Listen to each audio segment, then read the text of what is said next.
Today in the show, we have the House of Mouse headlines brought to you by laughingplace.com, your up-to-date resource for the latest Disney news every day of the week.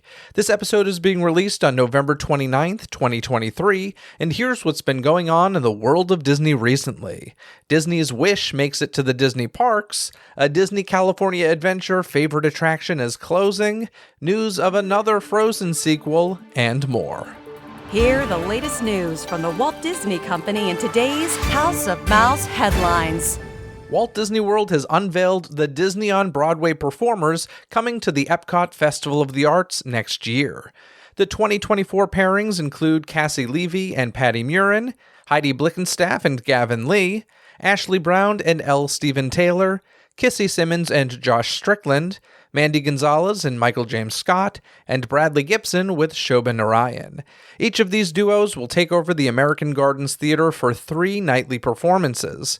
And while general seating is available for each performance, Epcot is also offering dining packages featuring 8 dining locations around the park, including same-day walk-up packages at Regal Eagle Smokehouse, in addition to the regular table service offerings. The Epcot International Festival of the Arts will take place from January 12th through February 19th.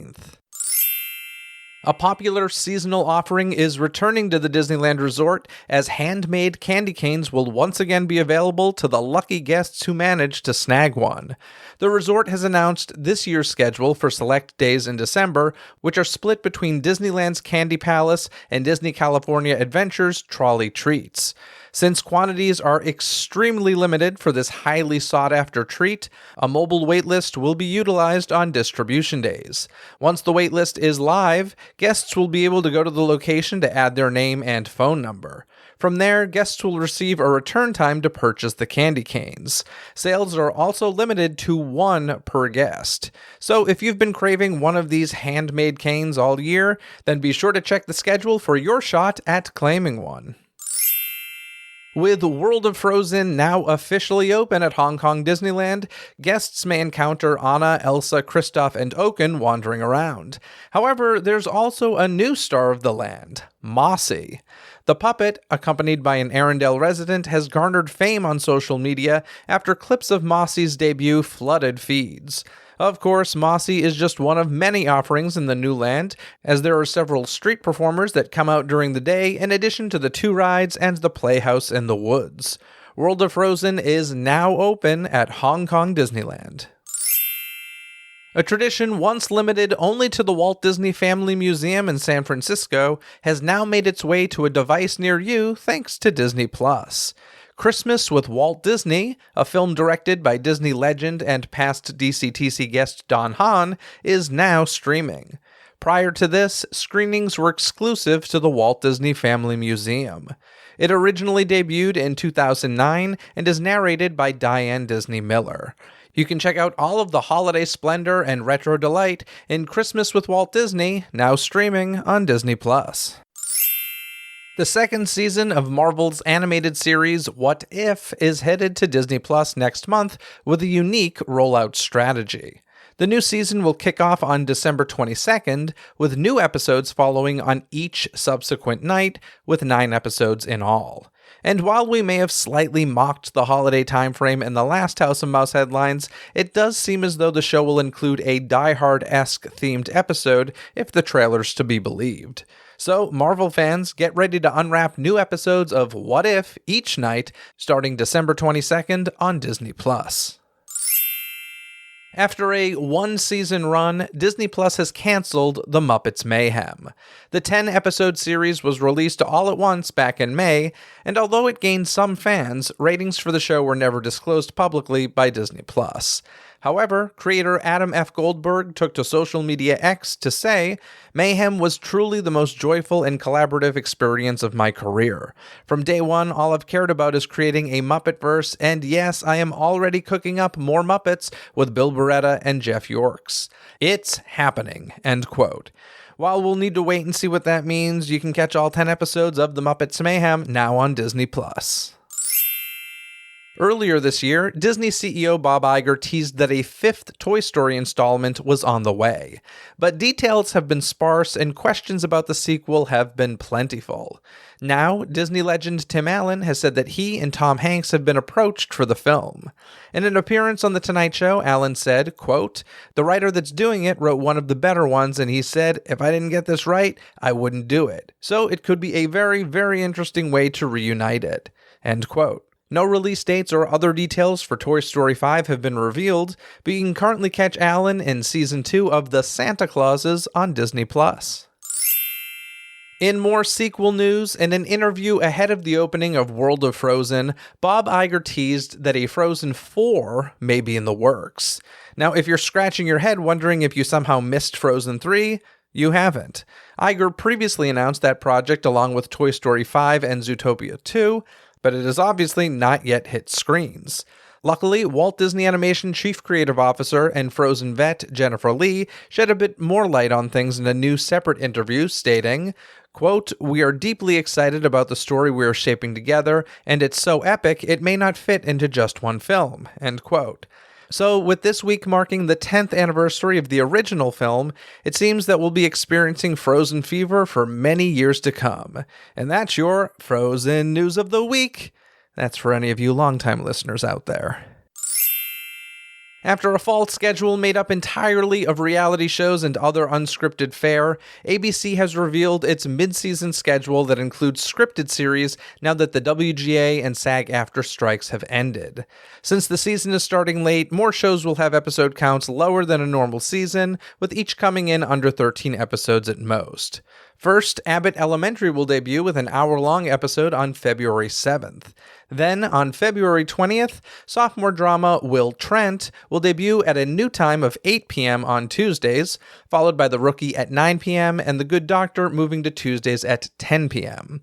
Thursdays are also shifting, with Fox's 911 making the move over to ABC starting March 14th and kicking off the night at 8 p.m., followed by Grey's Anatomy and Station 19, which are swapping time slots. As a reminder, you can catch all of these shows on Hulu the day after they air on ABC. Some big news came out of the world of Star Wars recently, as Dave Filoni has been named the Chief Creative Officer at Lucasfilm, working alongside President Kathleen Kennedy and Head of Development Carrie Beck. Filoni started with the company more than 15 years ago, serving as a supervising director on the Star Wars The Clone Wars animated series under creator George Lucas. Since then, Filoni has co-created additional animated series like Star Wars Rebels, Star Wars Resistance, and Star Wars The Bad Batch. He also serves as executive producer on the live-action Star Wars series The Mandalorian and The Book of Boba Fett, plus created and wrote the spin-off series Star Wars Ahsoka. Filoni is also set to direct an upcoming live-action theatrical feature film that will wrap up the Mandoverse of Star Wars stories. According to Vanity Fair, Dave Filoni's new role will place him into the development process much earlier and in a much more expansive capacity than his previous advisory duties. You can check out plenty of Filoni's past work now streaming on Disney+. And now it's time to bring in Kyle Burbank from laughingplace.com. How's it going, Kyle? Doing well, Jeff. How was your Thanksgiving? It was nice. So my tradition is Macy's Thanksgiving Day Parade, of course. They had the Disney Cruise Line float again this year and a bunch of Disney characters, which was nice. We had a baby Yoda balloon. I'm sure there was other Disney representation in the balloons and such. The Aladdin musical was on the CBS broadcast. Ah, okay. Cool. Yeah, I love the musical performances. So so I enjoy the parade. I cook Thanksgiving dinner and I decorate for Christmas all during that time. And then around 3 o'clock, I had some friends over, and then I went to see the movie Thanksgiving on Thanksgiving, which, oh my God, it's a horror movie. It's an Eli Roth horror movie. I was like yelling at the screen. This thing is brutal. So much fun, but wild, man. You would hate it. Yeah, of course. This is another one that was a fake trailer in Grindhouse, right? That's what I had heard, and I don't remember this fake trailer. It's like that and Machete. So this is like the second one of the quote-unquote fake trailers that they have in that movie that are now actual features. They're just using them as litmus tests, man. And a bravo, because I will say there was another holiday horror movie that came out this year that I won't mention because, I want it to do well. The people involved are good people. But I was just disappointed, not because it was bad, but because their previous work was like phenomenal. So I went in with pretty high expectations. So I was hoping Thanksgiving wouldn't be disappointing. And oh boy, it did not disappoint. And if you're like a Scream fan, highly recommend it. Feels like a Scream movie. A lot of fun. Maybe it can take over the mantle for that franchise. But brutal, I will warn you. And it doesn't hide anything. You see it all, and it's crazy. So that was my Thanksgiving. How was yours? Probably a little less scary. Yeah, I ended up streaming a lot of Peacock, believe it or not, because we also watched part of the parade and then the dog show. And then for no reason, I put on Thursday night. Well, actually, it was Sunday Night Football, but on Thursday night. Totally makes a lot of sense. But yeah, and then we just hung out at home. We didn't do a full dinner or anything.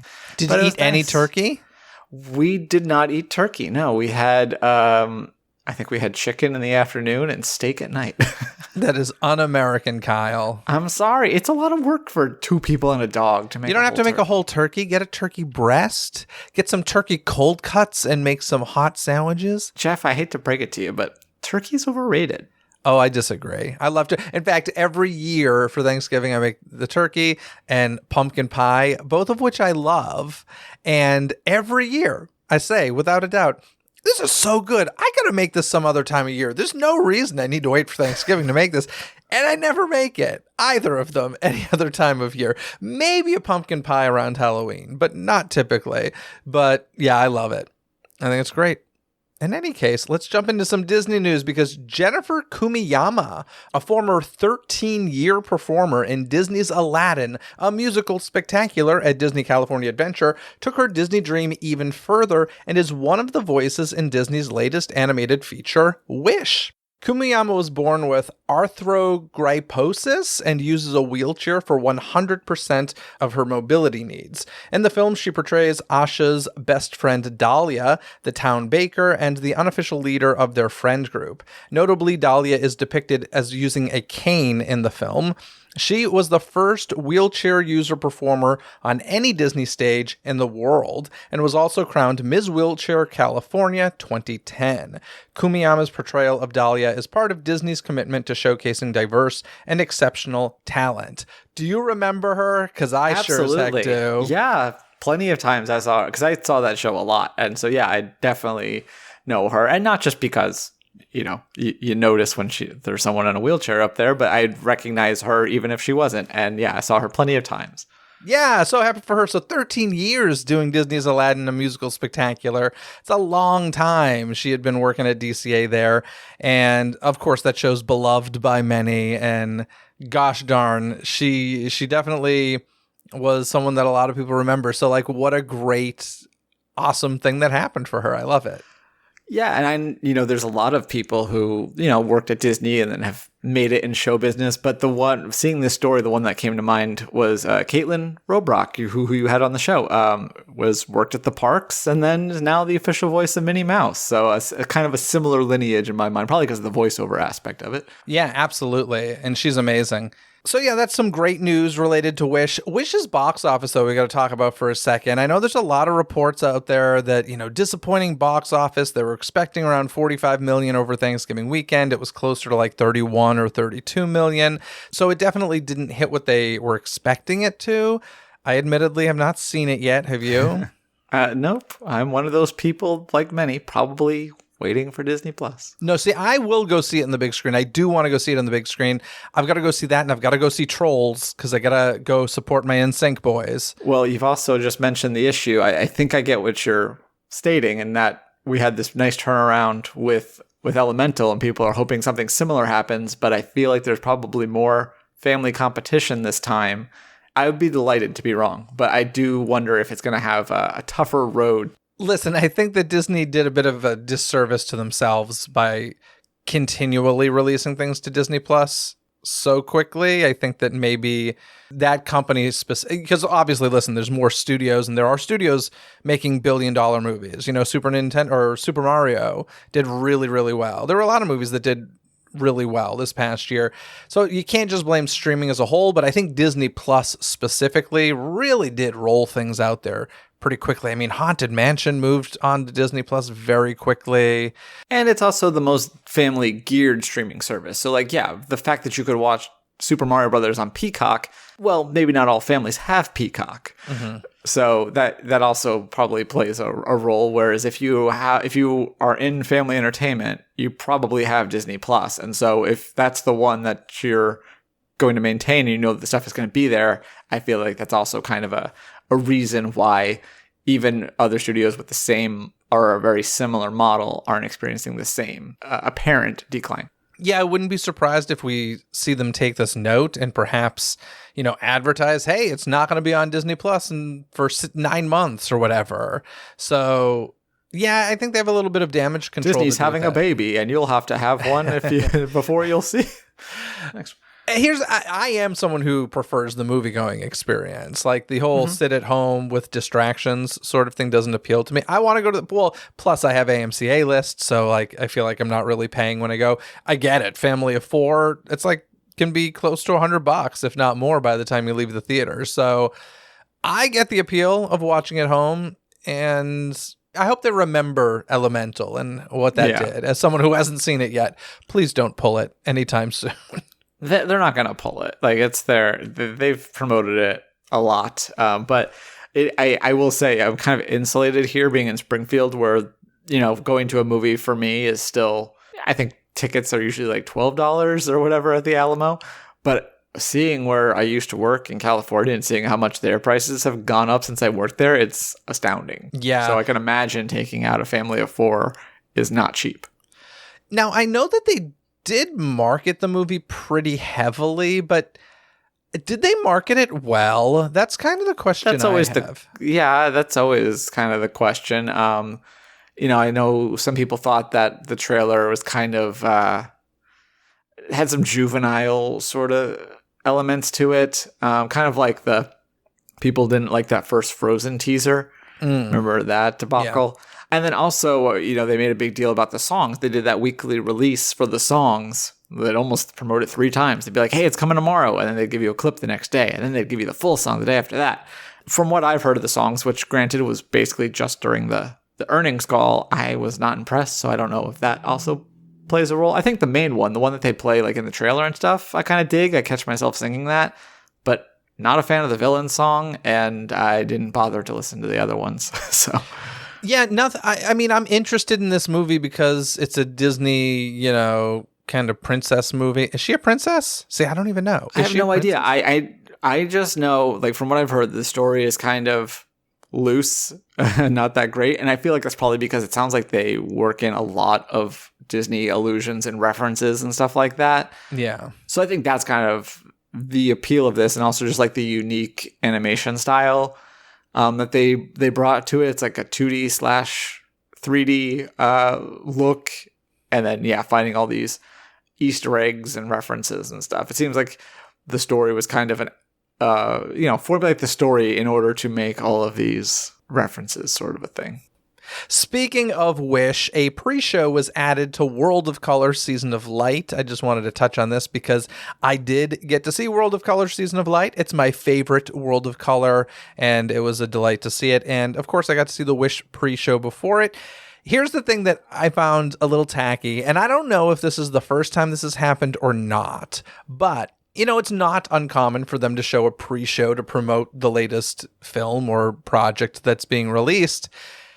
I don't recall seeing this before. When it ended, they projected on the water screens only in theaters November 22nd. And I was like, did they this is just so blatantly an advertisement that I don't know. There's something about it just like I found odd. Do you happen to recall whether or not they typically do that? I'm trying to remember how many different pre-shows they've had. I know that they did one for Prep and Landing, but that's a special, and I think it might have been like after, like a year after it initially aired, so I don't think they did anything for that. And I don't know if they've put the date on there. But what's also weird is as far as I know, they didn't really announce that this pre-show was happening until the day that it debuted. So it does kind of feel like a last minute thing, or maybe they didn't want to hype it so much because they knew that it was basically just going to be another ad. Yeah, I don't know. It was a weird choice. I really hope they don't do it for multiple reasons. Number one, I just think it's weird to put a commercial before World of Color, essentially. But number two, I always, when they project text in World of Color, it drives me crazy. I love World of Color, but like OG World of Color, where like one of the first things you see is a quote by Walt Disney being projected on a water screen. I'm like, do you understand how many people cannot read this? Because like, you have to be at the perfect angle and hope that the winds aren't messing up the screens in order for this to be, readable. Like, please do not project words during World of Color. Please. I beg. I know how to get you on board with this commercial before the show, though. Let's hear it. You have the guy come on. You have the little colors come in. It goes, coming soon to theaters. Oh, like the old VHS tapes. Yeah. That would be nice. I would not be surprised at all, and I say this half facetiously, if at the end of World of Color, they just project most of these titles now available on Disney Plus. Like, I wouldn't be surprised. Yeah, tiny all. little asterisk on the bottom, and you can totally read it on the missed screens. No, I'm not saying tiny at all. I'm saying giant. Like, no, I know, but I was the show ends, just Disney Plus ad. Anywho, let's move on because Disney California Adventure is getting a bit of a shakeup in some corners of the park with the reveal that Beast's Library in Hollywoodland's Disney animation attraction will be closing permanently, with the last day for guests to enjoy the area being December 10th. Now, the area widely known when the park originally opened in 2001 for its unique opportunity to discover what Disney animated character you're most like is set to become an area used exclusively by Disney Imagination Campus. Formerly Disney Youth Programs, Disney Imagination Campus features a curriculum that shows students, teachers, and parents how something they call imagination-powered learning can make a lasting impact on how students feel about learning and about their own potential. As of press time, there is no update on the status of the Sorcerer's Workshop exhibit with its zoetropes and other hands-on activities, which will presumably still be available for guests to enjoy beyond December 10th. I went to say goodbye to this because I must admit this is... actually, I'll be completely honest. I got a text from a buddy who sent me an article where the headline was like, Beauty and the Beast attraction leaving Disney California Adventure. And he was like, no.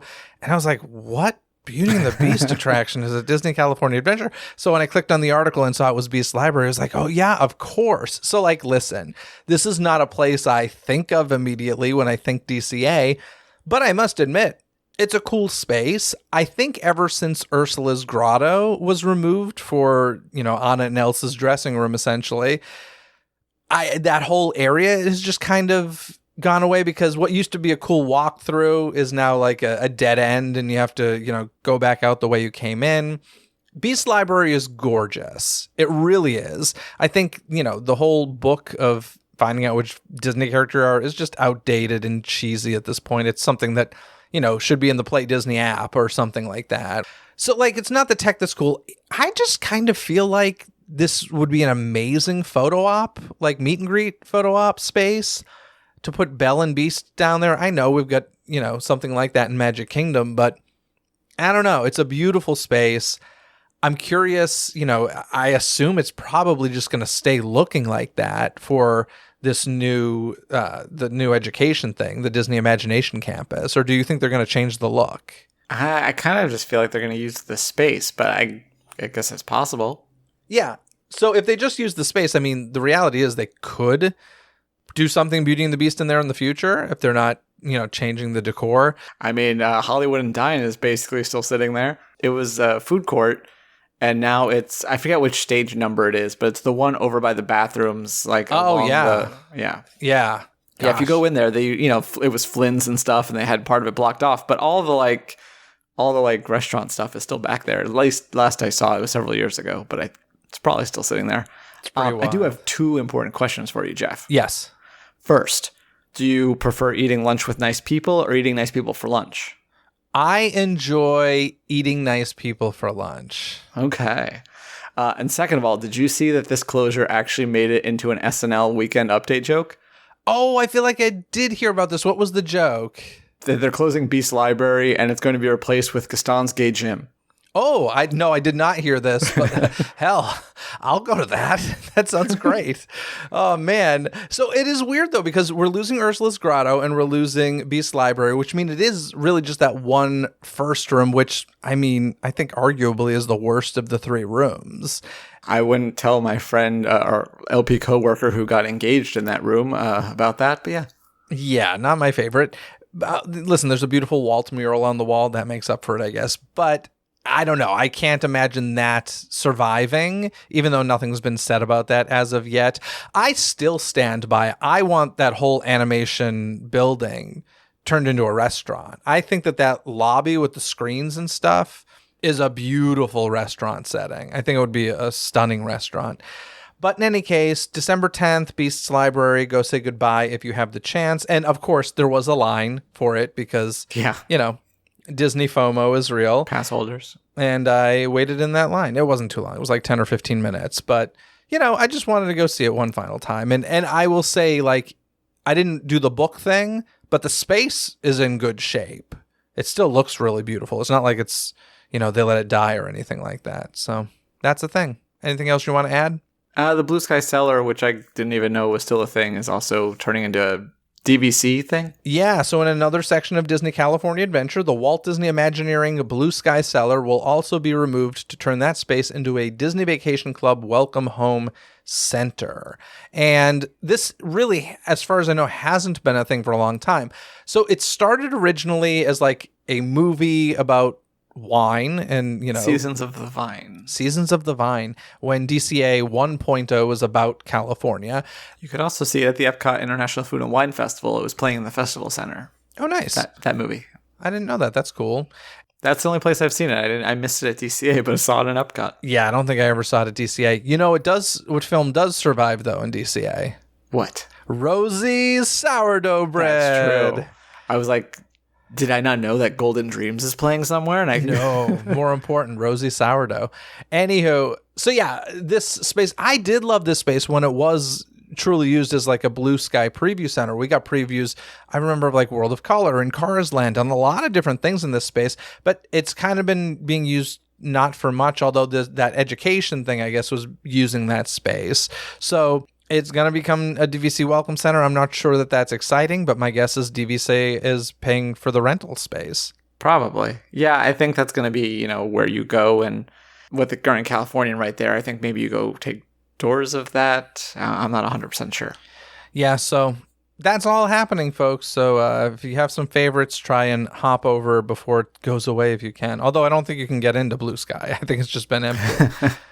Moving on, let's hop over the Esplanade to Disneyland because a lamppost on Main Street USA at Disneyland was brought down by high winds just before 8:30 a.m. on Monday, November 20th. I mention this because I was there.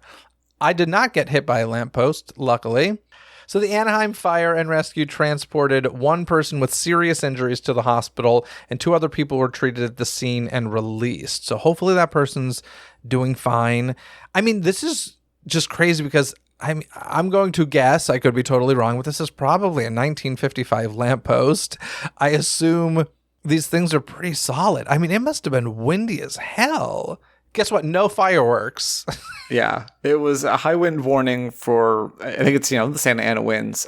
I don't actually know if it was a permanent light post or if it was something that they erected for temporary. I haven't seen one way or the other, but it's possible either way. But yeah, there was definitely a high wind warning that day. I didn't think Anaheim was going to get it as much as other parts of the Inland Empire and Orange County, but apparently it did. Yeah, so I met up there with my friend Robert, and we actually had reserved seats for the fireworks that night. And earlier in the day, he texted me and said, "Hey, it's pretty windy. I don't think we're going to get fireworks. Do you want to switch the seats for World of Color?" Which is what we ended up doing. It was a smart move because there were no fireworks, as is often the chance at Disneyland. But yeah, that's pretty intense, knocking down a lamppost, even if it was a temporary one. That's wild. And apparently they did, block off portions of the street for a couple hours at least, it sounds like. But like I said, hopefully everybody's okay. We haven't really gotten any updates about the one person taken to the hospital, but I assume if it were bad, we probably would have heard that. So I'm going to assume they're at home resting and doing well. Can we do that? We can do that. All right. Let's move on because the New York Times revealed that Disney has joined the long list of advertisers pulling out of X, formerly Twitter, after Elon Musk posted and supported an anti-Semitic conspiracy theory. Disney joins a list of those that have pulled advertising that includes Apple, Lionsgate, Paramount, Bloomberg, and more. This makes me so sad because Twitter used to be my favorite social media. I haven't deleted my accounts, but like my last tweet is essentially see you on Threads. Yeah. And sadly, Threads hasn't taken off. To be fair, I haven't really like engaged a ton in it either, but I used to love Twitter, and Elon Musk has destroyed it and renamed it to a stupid name. I'm frustrated by this, but I'm happy that like companies are standing up to it and just being like, this is BS. Like, we're not going to advertise here anymore. And I think you were saying Disney barely even posts there anymore. Yeah, there's only a few accounts currently. So, we at Laughing Place have had mostly you can make lists on Twitter, so you can kind of have customized feeds that way. So we look at all the Disney official accounts, and it's been pretty much dead. Like ESPN, PR, and regular ESPN and ABC News, all of those still post, but a lot of the Disney Parks doesn't post or hasn't posted in at least a week. The Wish account, so the Wish specific account, didn't even tweet about the movie being released, as far as I saw. But Disney Animation did eventually start retweeting people with that said good reviews. So there's been like a little bit of activity, and a few accounts are active, but for the most part, a lot of the Disney accounts aren't even posting on Twitter these days. Yeah, very, very sad. But like I said, I mean, I gave up on it a long time ago. I was just really frustrated with it, and it's just changed tremendously for the worse, in my opinion. So if you want to follow me on social media, follow at Jeff DePauli on Instagram, where I post most things in my stories there, and Disney CTC, that's Dizney CTC on Instagram as well, which I have to get better about posting on there, but social media stresses me out. So I'm most active on Instagram if anybody cares, and sadly, not active on X, aka Twitter. You don't want to bring back the Daily Disney Decision on Instagram? Get me back in? You're not the first person to ask me this. Who knows? Maybe TikTok or Instagram in the future. I don't know about a daily Disney decision, but maybe a Disney decision will pop up. Who knows? 2024 is a new year, Kyle. Just do stories that we could vote on. You could bring it back like a soft launch. Right now, I'm actually having fun with Christmas home decorations. So, tangent here for a second. My friend Hillary and I, in years past, would often go walking around the neighborhood at night, and we just found ourselves becoming very judgmental of folks' holiday Christmas lights hanging on their homes. And so we dubbed ourselves the Burbank Christmas light bitches, and we came up with this whole thing we're gonna start leaving notes and put them in their mailboxes, give them some notes on their decorations. And she actually got me a notepad that says Burbank Christmas light bitches on it. So this year I decided to let the public join in on the fun, and so I've been posting homes with Christmas lights and letting them rate it on my Instagram story. So So wait, you leave people notes? I don't actually leave notes. The joke. Oh my God. That okay. was no. I'd be like, if I found a note, have you ever get a note on your car? I'm just livid for 3 days. I can't think about anything else. I was like, what the hell is that person talking about? I was in a clearly marked spot. I've never gotten a note on my car, so I don't know what that feels like. But no, I don't actually leave notes. That part is the joke. We were just we would talk to each other as we're going to walk, and we'd be like, they're mixing regular light bulbs with LEDs. The warmth isn't the same. It's not matching. Or they're mixing whites with colors. I don't know. Oh, I can see the cord. Yada yada. We got very judgy That's of fine. Christmas lights. So, and oh my God, if it's up past February 1st, there is hell to pay. For those of you listening who care. All right, Kyle, let's move on to some even crazier news because I didn't get a note from my HOA, but I did get one from the CLB. Kyle, did you see the news about this allegedly high individual who decided to strip down in Disneyland at It's a Small World? How could I have missed it, Jeffrey? This was wild. Okay, this person was allegedly, but I mean, clearly on something. And so I actually thought when I originally heard this, I heard people were stuck on It's a Small World for over an hour. And I'm like, listen, I understand. If they keep that music running, that can drive you a bit crazy. I thought he hopped out of the boat for that reason, but apparently it stopped because he hopped out of the boat. I had the same early reporting misconception as you. Okay, so he hopped out for fun because he was, on something. I don't know if fun or maybe, have you ever seen that movie Escape from Tomorrow? Maybe he was just having a trip like that. No, he seemed to really listen, I'm not someone who gets high, but I can imagine if you were, It's a Small World is probably pretty psychedelic, I would imagine. And I think he was he was very much lounging around. I will tell you what impressed me. So at first he stripped down to his underwear and he was walking around like all the insides of the attraction. And Which sounds like a lot of fun, honestly. Does it? Slightly jealous. Yeah, there's lots of things I like to go explore. Okay. So one of the things that amazed me was there's a lot of video out there of this, and he was putting his hands on the heads of the dolls that were moving, and putting his full body weight on them to climb things. I can't believe these dolls' heads didn't snap off. I know it's Disney, they're not cheap, but it's not a Kylo Ren animatronic. These are just little dolls. Those things are sturdy. And when he would, let go, their heads would keep moving and doing what they're supposed to be doing. I was actually really impressed by the animatronic figures. Yeah, I didn't watch that many videos, to be honest, but that is a funny takeaway to have. Be kudos to the people that built this. They'll have to show that off at the next T Awards. For sure. I'm sure they will. I'm sure they're getting those video clips ready already. And then eventually he did end up outside of the attraction, fully stripped down, because why not, right? You're down to the underwear. You might as well finish the job. And obviously this is a problem at Disneyland. He got taken away. Man's been arrested. I think they said he was 26 years old. Nobody really knows the reason other than I think it was just drug-induced madness.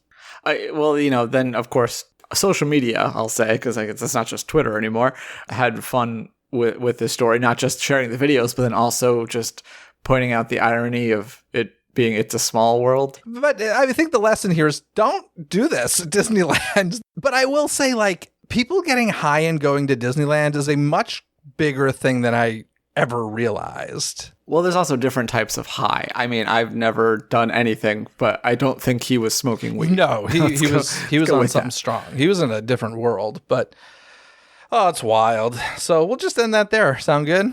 Yes, please. Before we move on, I want to announce that the DCTC 2024 wall and desk calendars are now available to order over at DisneyCoastToCoast.com. Celebrate the Disney parks with a calendar featuring photos taken by yours truly. Plus, each Disney park's anniversary date is marked on the calendar. Each calendar purchased helps support next season, season 11 of Disney Coast to Coast. Whether it's for yourself or a gift for a loved one during the holiday season, the DCTC desk and wall calendars are now available to order over at DisneyCoastToCoast.com. Something else a little controversial, Kyle. Now, did you see this whole Thanksgiving post from Walt Disney World on Instagram? So I saw the post. I thought nothing of it. Okay. And then I saw an article from another site and I was like, oh. And then I looked at it. I'm like, so, okay, go into it. Because yes, okay. I saw this very little and I have a lot of non-thoughts on it. Okay, great. I know Kyle's already rolling his eyes at me for making him talk about this, but that's okay.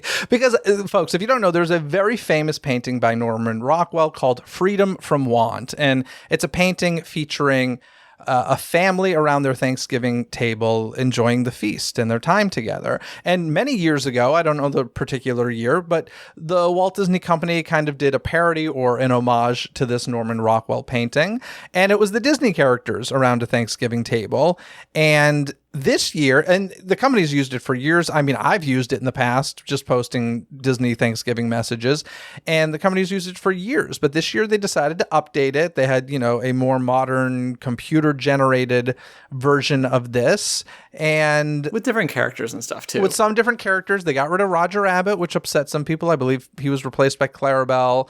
There was no turkey, which kind of upset me. If you're doing a Thanksgiving painting, please have a turkey. I don't know if the idea of Donald Duck sitting at a table eating a turkey is just too disturbing these days. I'm not sure what the sensitivity issues are with that. But in any case, the thing that set folks off kind of in an uproar is the fact that a lot of people seem to think that this image was created using artificial intelligence, AI, or what are they called? Generative AI? Yeah. Yeah. So that is the accusation. I don't believe there has been any confirmation in either direction. Disney wouldn't confirm it, let's face it. The thing that shocks me is that this post, last I checked, was still up, and all of the negative comments, and I mean all. I think the only positive comments I read were from like other official Walt Disney World accounts. Well, I mean, if they did use AI, then I need to know what model they're using, because they managed to put an acorn in front of, I guess that would be Dale. It got a different, it got a little bit of Walt portrait in the corner. It's got a different like Disney castle wallpaper. It shows, good characters and everything, including like family members like Max at the table with Goofy. Very impressed. So I would love to know what they... I'm sure they fed it a bunch of information to do it they wanted. Like I'm sure it was a mix of mediums, but the thought, and I did speak to some, unnamed Disney artists about this, and they agree. This looks like AI. Once again, this is alleged.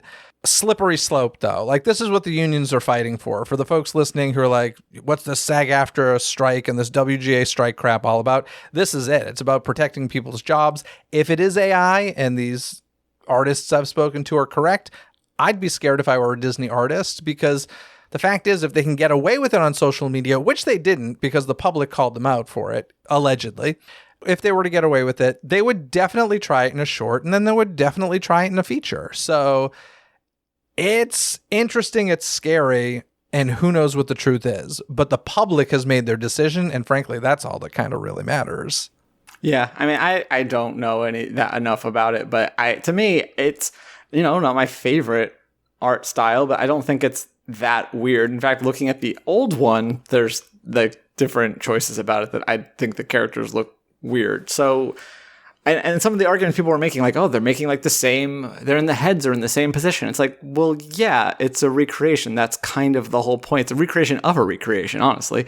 So I think maybe my opinion of it, or lack of opinion of it, is dissuaded more by people who don't know what they're talking about, like me, making dumb arguments, than it is about people who actually know what they're talking about. Yeah, the one thing I didn't get was a lot of the comments were like, oh gosh, Max looks creepy. And I was like, I don't think he looks creepy at all. So yeah. I didn't understand those arguments. But as far as, did things look, listen, I'm not an AI expert by any means, but I wouldn't not believe that it wasn't the case. And who knows who has to sign off on social media posts? I don't know. Like, who knows? But I find it fascinating that it's been left up. I guess taking it down would be admitting wrongdoing or something, but I'm surprised the comments haven't been blocked. I'll say that at least, because it's rough and people aren't happy. Well, next week we'll get a video like, hi, I created this.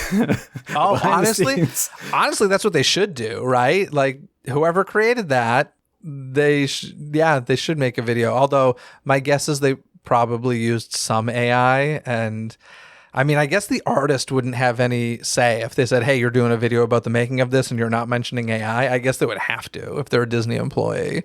So who knows?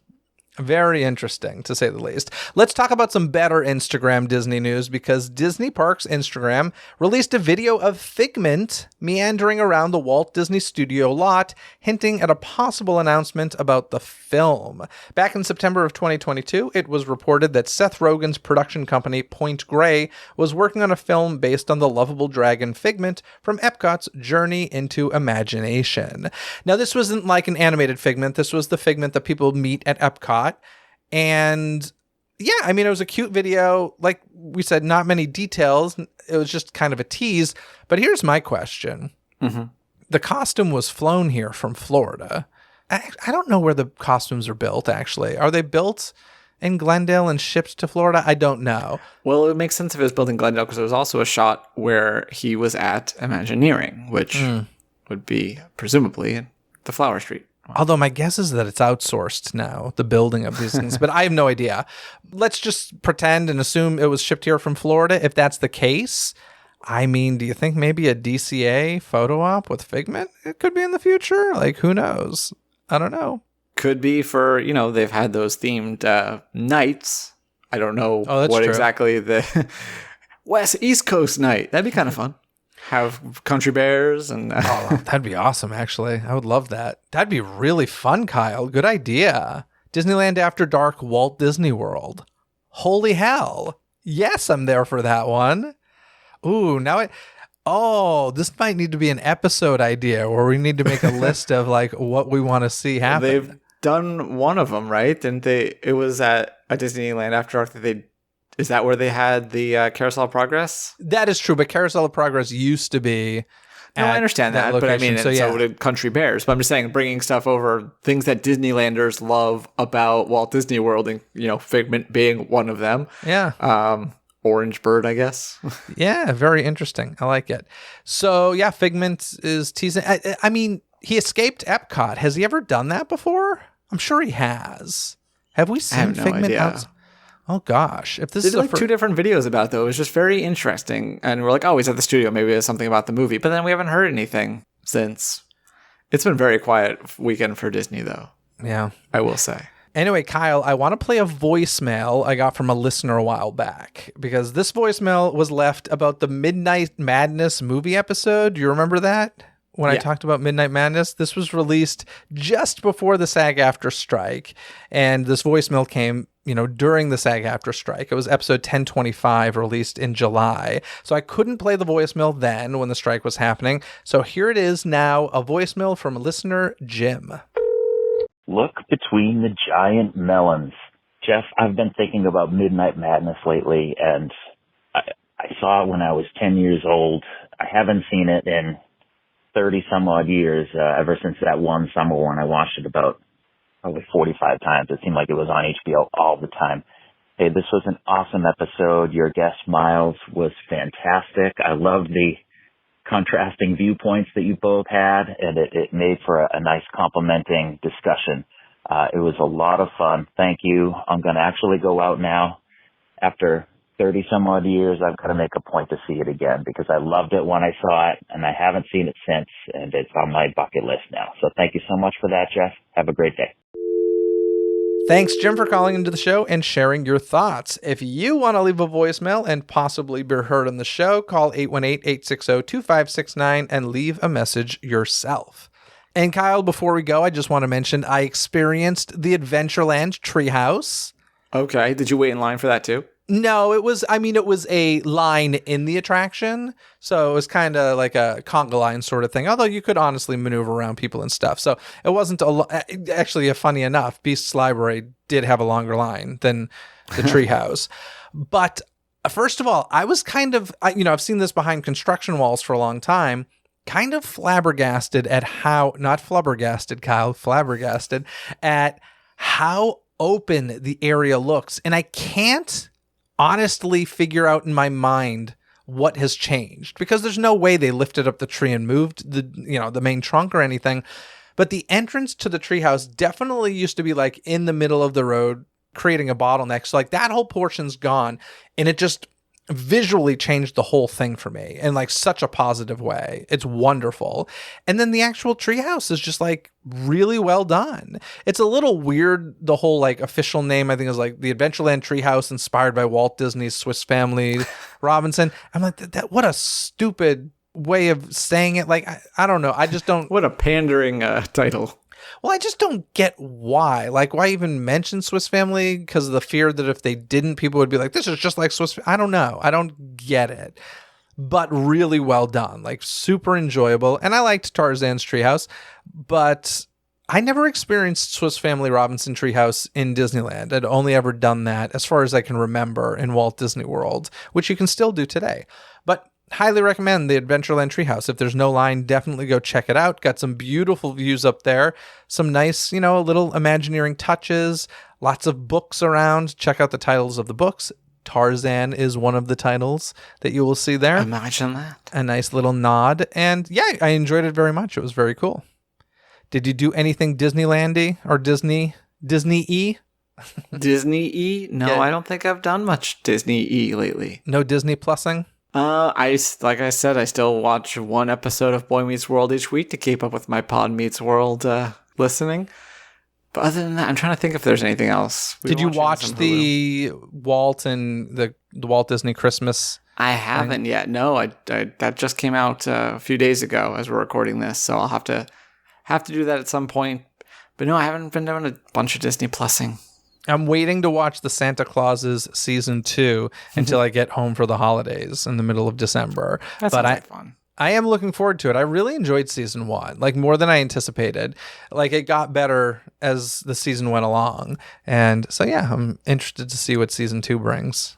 Well, I'm excited for season 2 of What If, and I'm also interested to see how my friend Mac and I managed to do a podcast, because we usually do weekly. I don't know how we're going to handle a nightly release. So we'll probably just end up doing like 1 or 2 episodes afterwards. Listen, I do 31 days in October. I think you can do 9. You can do it. I have faith in you. Okay. Anyway, Kyle, I think that's going to do it this week. Thanks so much. We have one more House of Mouse headlines together before the end of season 10. So there will be another, a normal full-length episode next week, House of Mouse headlines, and then the season 10 finale the following week. So I'll talk to you again in 2 weeks, Kyle. And people order your calendars. I'm looking forward to getting mine. Order your calendars. Do it now. Kyle demands it. To read more about any and all of the stories you've heard here today, simply visit the show notes link in this episode's description. You've heard the news, and now I want to hear what you have to say about it. What do you think of a Toy Story 5 and a Frozen 4? Do these sequels excite you? Share your thoughts on that or any other topics mentioned in today's episode. Call 818-860-2569 and you may just hear yourself on a future episode of Disney Coast to Coast. Thanks for tuning into this episode. Don't miss any future episodes by subscribing and following Disney with a Z Coast to Coast on your favorite podcast app, where episodes are available 24/7. Until next time, anything you need can be found in this episode's description. From additional information and links discussed in this episode found in the show notes, contact info to reach me, access to the show's official website, some free gifts from me to you, and so much more. So be sure to check out this episode's description. Other than that, folks, have a magical day. Bye!